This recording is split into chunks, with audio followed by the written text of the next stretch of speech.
ఒక మహారాజు అన్నీ ఉన్నా హృదయంలో ఖాళీ ఉందా? అయోధ్యలో రాజైన సంపద ఉన్న సంతానం లేనా? ఋషుల మాట విని ఆశతో ముందుకు యజ్ఞం ప్రారంభమైంది.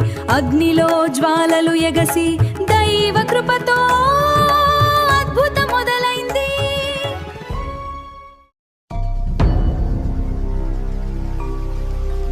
ఋషుల వాక్కుతో యజ్ఞం మొదలాయెను.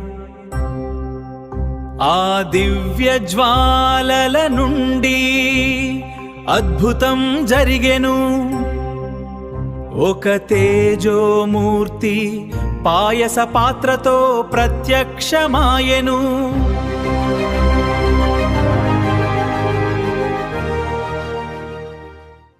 దశరథుడు ఆ పాయసం తన రాణులకు పంచాడు. కౌసల్య, కైకేయి, సుమిత్ర. ఆ రోజు విధి మారింది, జీవితం కొత్త దారి పట్టింది. చైత్రమాసం శుక్లపక్షం నవమి శుభదినం.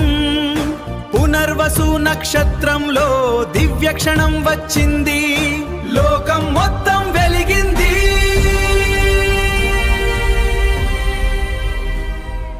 ఇతడు సాధారణ మానవుడు కాదు. ఇతడు విష్ణుమూర్తి అవతారం.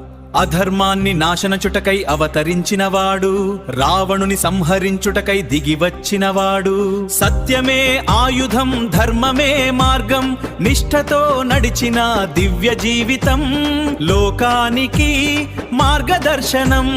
జై శ్రీరామ్.